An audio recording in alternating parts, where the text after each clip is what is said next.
Hello friends, welcome to Abhipedia, powered by Abhimanyu IAS. My name is Rohit Midda. Students, आज की class के अंदर हम डिस्कस करेंगे नबार्ड ग्रेड 8 2021 को लेके कुछ most important questions of the current affairs जो कि जनरल अवेयरनेस के अंदर एक बहुत ही अहम अहम भूमिका निभाते हैं और करंट अफेयर्स को लेके कुछ बहुत अच्छे लेवल के क्वेश्चन पेपर के अंदर पूछे जाते हैं. तो आज किस तरह के क्वेश्चन पेपर के अंदर आते हैं वैसे ही कुछ क्वेश्चंस हम डिस्कस करेंगे हमारी क्लास की अंदर. क्लास बहुत इंपॉर्टेंट रहने वाली है, अंत तक ज़रूर देखिएगा और आपको ट्राई करना है क्वेश्चंस के आंसर देने का. तो नबार्ड ग्रेड ए 2021 को लेके कुछ most important questions of the current affairs आज हम डिस्कस करेंगे. क्लास को स्टार्ट करने से पहले मैं आपको बता दूं कि अगर आपने अभी तक चैनल को सब्सक्राइब नहीं किया है तो चैनल को सब्सक्राइब कर लें और बेल आइकन दबाना नहीं भूलना है ताकि आपको सारे अपडेट्स मिलते रहे. इसके अलावा जो कोर्सेज़ हैं नबार्ड ग्रेड ए को लेके और करंट अफेयर्स को लेके हमारे जो कोर्सेज़ हैं वो ऑनगोइंग है. उनका लिंक नीचे आपको डिस्क्रिप्शन के अंदर मिल जाएगा. तो एग्ज़ाम नोटिफिकेशन आपको बहुत जल्दी देखने को मिलेगा, तो आपको देर नहीं करनी है बट आपको अपना प्रिपरेशन कंटिन्यू रखना है, आपको प्रिपरेशन की तरफ लगे रहना है. तो चलिए अब बढ़ेंगे क्लास की तरफ. तो क्लास की तरफ बढ़ते हुए मैं आपको बता दूं कि जो अभिपीडिया आपके लिए लेके आया है video courses, test series and micro courses. So achieve your dream with the Abhipedia, achieve your dream with the Abhipedia. Check out our courses, the link is in the description. चलिए नाउ लेट्स स्टार्ट. तो first question, which state has launched Amrit Vahini app for the online booking of hospital beds. देखिए अभी क्या चल रहा है, अभी चल रहा है कोविड. अभी क्या चल रहा है, कोविड. तो कोविड के चलते हुए देश भर में जो ऑक्सीजन सिलेंडर्स हैं, आईसीयू बेड्स हैं, इनकी शॉर्टेज बहुत देखने को मिल रही है. हर राज्य के अंदर कोविड ने अपना तहलका मचा रखा है.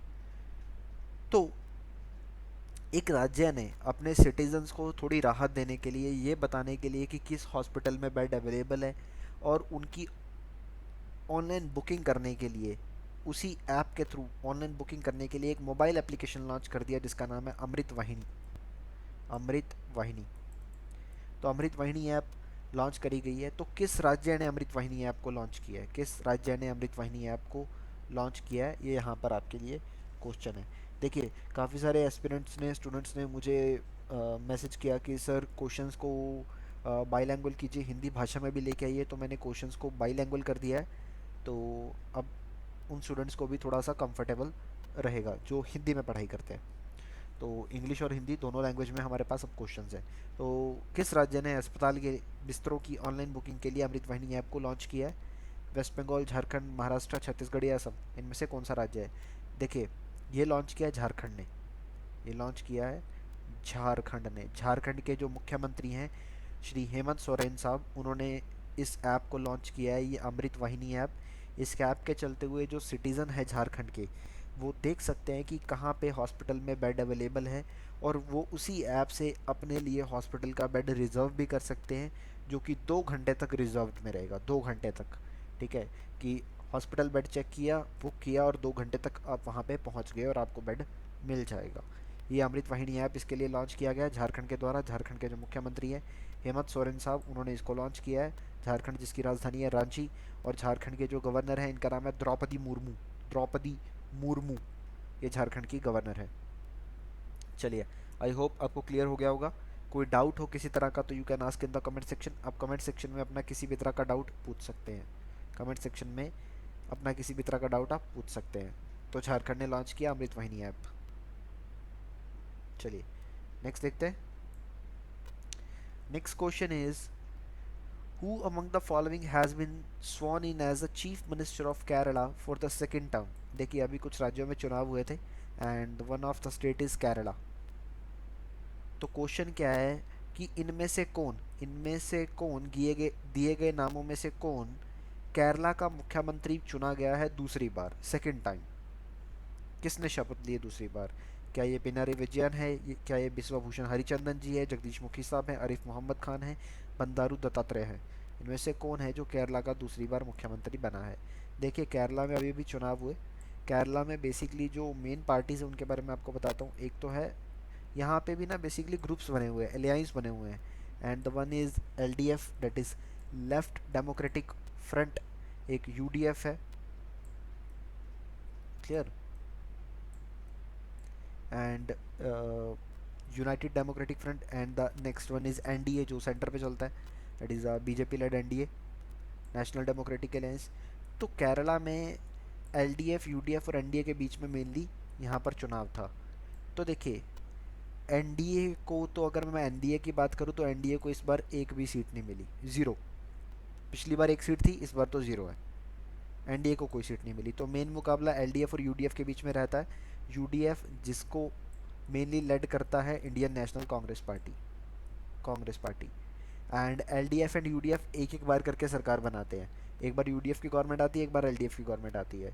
बट इस बार कमाल हो गया, इस बार ऐसा कमाल हो गया कि पहले जो सरकार थी वो भी एलडीएफ की थी, और दूसरी जो सरकार बनी वो भी एलडीएफ की बन गई, यानी कि कॉन्टीन्यूसली दूसरी बार एलडीएफ की गवर्नमेंट बन गई। तो ये एक बहुत ही यहाँ पे गुड न्यूज़ रही, वो भी ज़्यादा वोटों के साथ, ज़्यादा सीटों के साथ। एलडीएफ की पहले जो गवर्नमेंट थी, जो 2016 में एलडीएफ ने गवर्नमेंट बनाई थी केरला विधानसभा के अंदर, वो थी 91 सीटों से। और अभी जो केरला के अंदर एलडीएफ ने गवर्नमेंट बनाई है वो बनाई है 99 सीटों से, 99। और मैं आपको बता दूं केरला विधानसभा के अंदर टोटल 140 सीटें हैं, टोटल 140 सीटें हैं। 140 में से 99 सीटों के साथ एलडीएफ ने गवर्नमेंट बनाई है।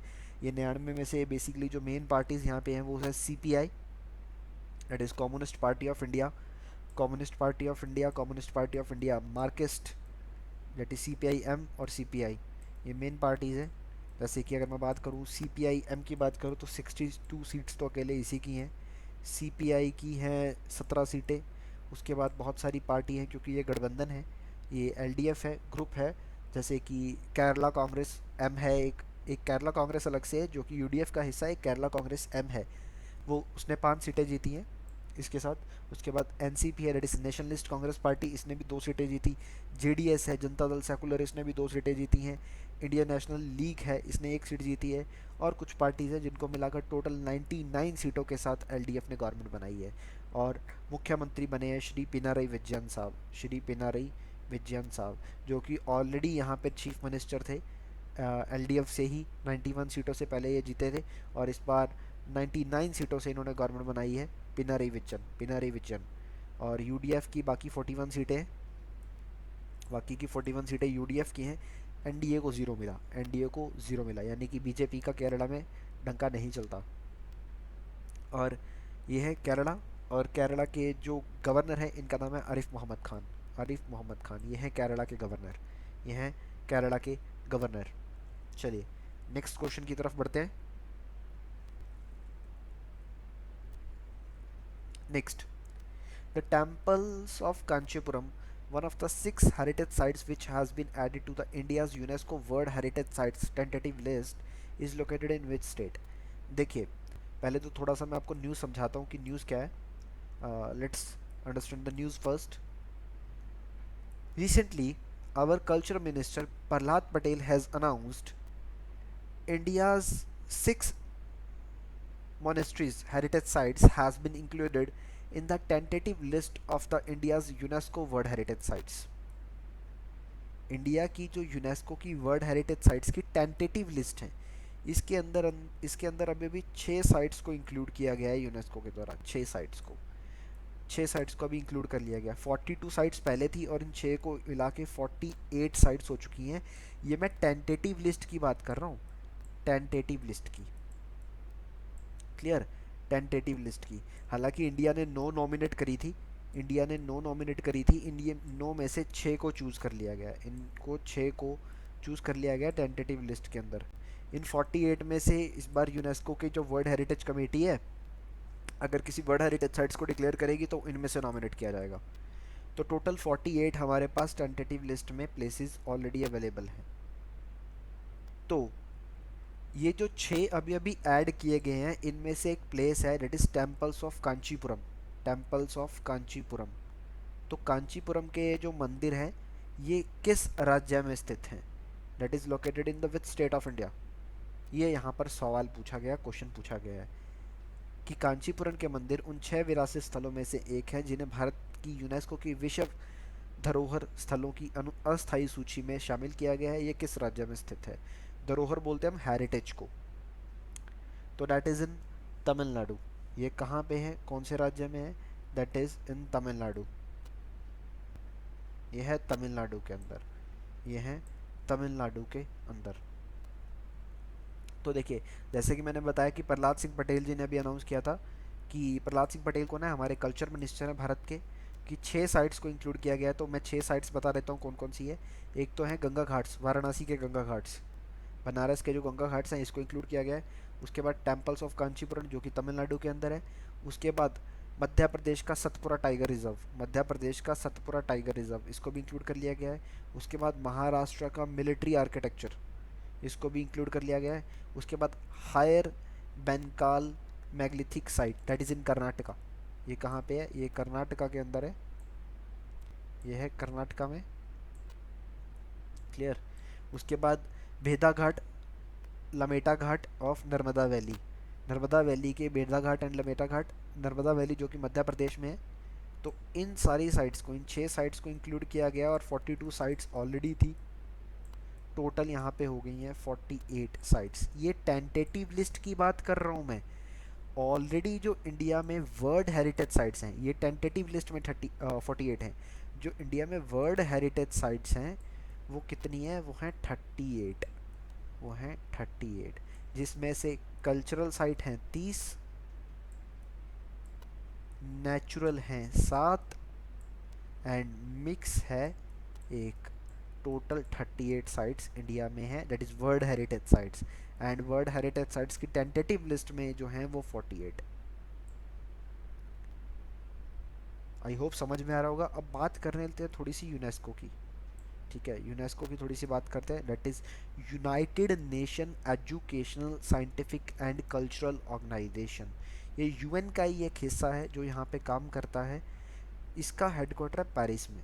इसका हेडक्वार्टर कहाँ पे है बच्चों? पेरिस में है। पेरिस फ्रांस के अंदर इसका हेडक्वार्टर है।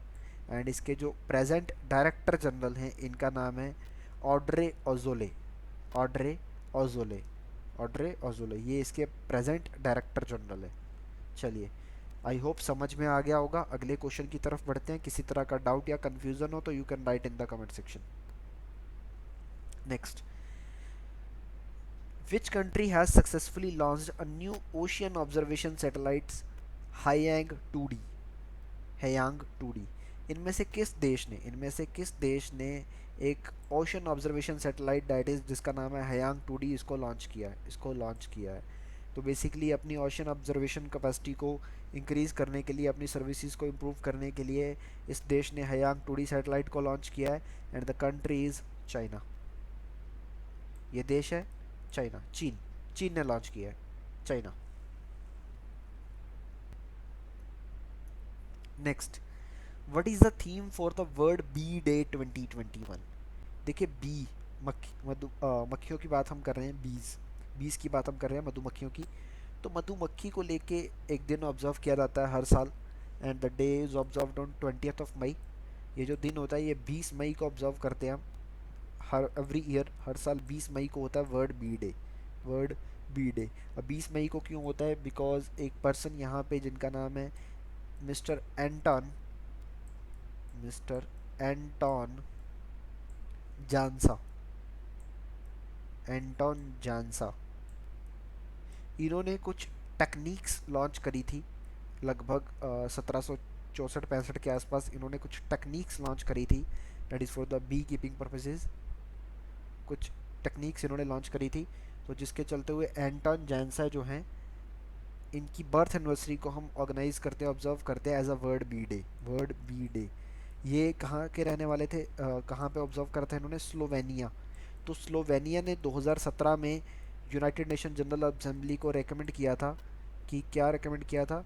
कि भैया तुम डिक्लेयर कर दो World Bee Day, World Bee Day.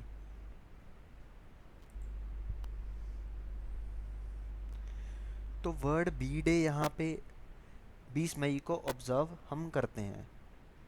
तो क्वेश्चन क्या है कि 2021 में जो वर्ल्ड बी डे ऑब्जर्व किया गया इसका थीम क्या था? इस बार इसका थीम क्या था? तो इस बार इसका थीम था बच्चों, be engaged, build back better for बीज।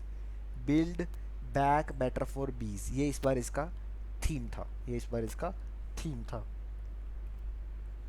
क्लियर? एंड हमने बात करी यहाँ पर एंटन जेंसा, जो कि स्लोवेनिया के रहने वाले थे। तो बच्चों जब भी किसी कंट्री की हम बात करते हैं ना, तो उस कंट्री के बारे में आपको थोड़ा पता होना चाहिए, उसका कैपिटल एटलीस्ट। तो स्लोवेनिया का कैपिटल है लुबियाना। लुबियाना, लुबियाना, ये इसका कैपिटल है। जे इज साइलेंट, लुबियाना। क्लियर? चलिए आगे बढ़ते हैं। चलिए next, the department for promotion of industry and internal trade, that is DPIIT, ने भारत का WPI इन्फ्लेशन रेट अनाउंस किया है फॉर द अप्रैल 2021। तो ये जो इन्फ्लेशन रेट अनाउंस किया गया है वो क्या है? देखिए सबसे पहले तो ये इन्फ्लेशन क्या होती है? इन्फ्लेशन होता है महंगाई, महंगाई का बढ़ना। Clear? The that is the inflation, I can say there is a that is a increase in the price of goods and services, उसको हम बोलते हैं इन्फ्लेशन, महंगाई। तो इन्फ्लेशन को इंडिया में हम दो तरीके से मेनली कैलकुलेट करते हैं, एक WPI होता है, एक CPI होता है। WPI बोले तो होलसेल प्राइस इंडेक्स, CPI बोले तो consumer price index, consumer price index. तो WPI अभी अभी अनाउंस किया गया है for the month of the April, April महीने का, अप्रैल महीने का यहाँ पर अभी अभी WPI अनाउंस किया गया है। तो कितना WPI रहा अप्रैल 2021 के अंदर? कितना? डेट इज 10.49%, 10.49% यहाँ पर रहा WPI। देखिए बेसिकली इसको कैलकुलेट करने के लिए हमारे पास होता है बेस ईयर, हमें चाहिए होता है बेस ईयर। बेस ईयर से हम कंपैरिजन कर लेते हैं कि बेस ईयर से क्या यहाँ पे फ़र्क रहा। तो कौन सा ईयर जो है वो बेस ईयर है WPI को लेके? ये है 2011-12, ये है 2011-12।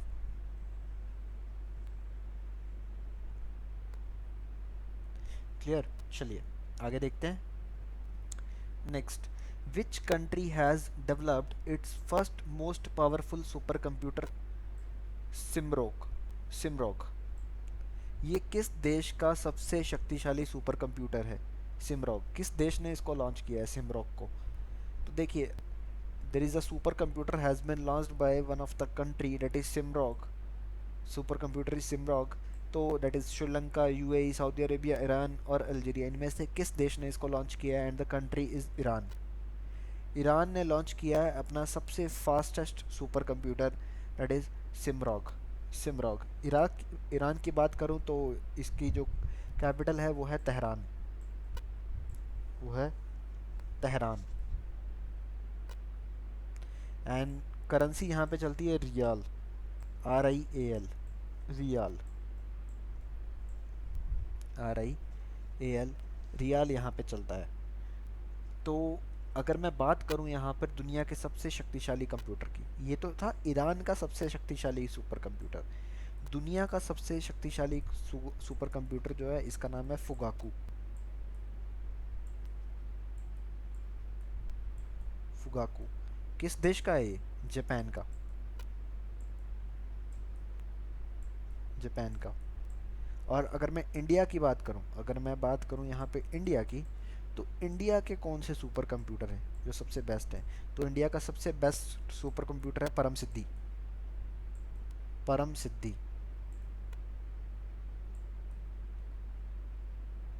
परम सिद्धि। एंड और इंडिया के कौन कौन से सुपर कंप्यूटर हैं यहाँ पर? प्रत्यूष है, मिहिर है, मिहिर है, मिहिर है, प्रत्यूष है,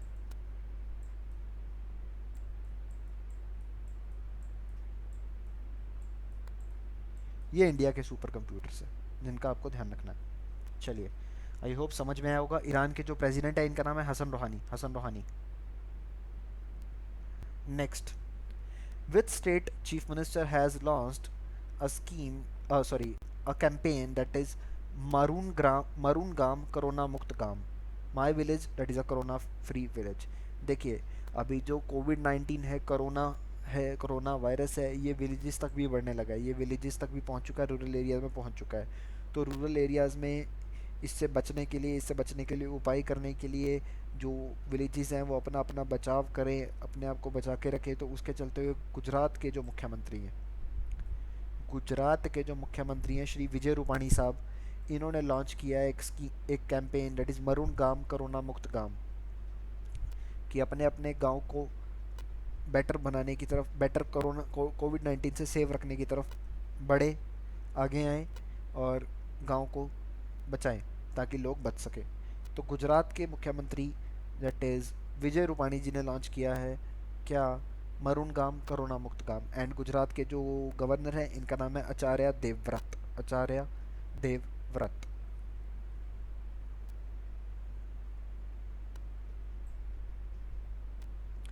next, India's first agriculture export facilitation center has been set up in which of the following city?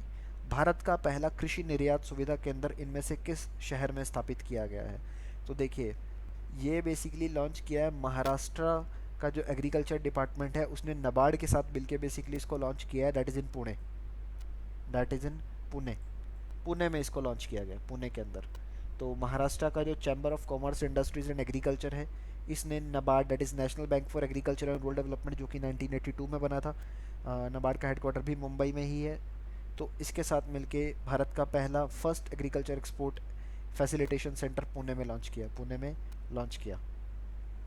चलिए, आई होप समझ में आया होगा। आगे बढ़ते हैं। नेक्स्ट, मॉक्टर मॉक्टर उआने ये इनमें से किस देश के प्रधानमंत्री बने हैं दूसरी बार, यानी कि रीअपॉइंट किया गया। ये ऑलरेडी प्राइम मिनिस्टर थे, तो इन्होंने रिज़ाइन किया किसी वजह से, तो फिर से इनकी सरकार बनी। तो इनमें से किस देश के ये प्रधानमंत्री बने हैं, Moctar Ouane. And the country is, hurry up answer कीजिए, दैट इज माली। माली देश के प्रधानमंत्री थे मॉक्टर उआने जी, इनको फिर से नियुक्त कर दिया गया है, फिर से ये इलेक्ट हो गए हैं। माली देश की बात करो तो यहाँ की जो कैपिटल है उसका नाम है बमैको।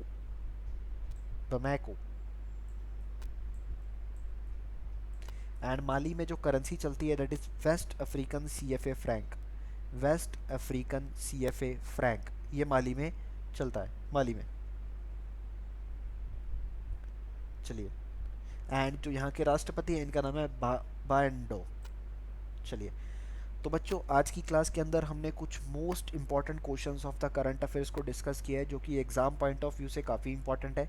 अगर आपको क्लास में किसी भी तरह का डाउट रहा हो, कुछ समझ में नहीं आया हो, तो you can write in the comment section. आप कमेंट सेक्शन में अपनी किसी भी प्रॉब्लम को पूछ सकते हैं। तो आज की क्लास को हम यहीं समाप्त करेंगे।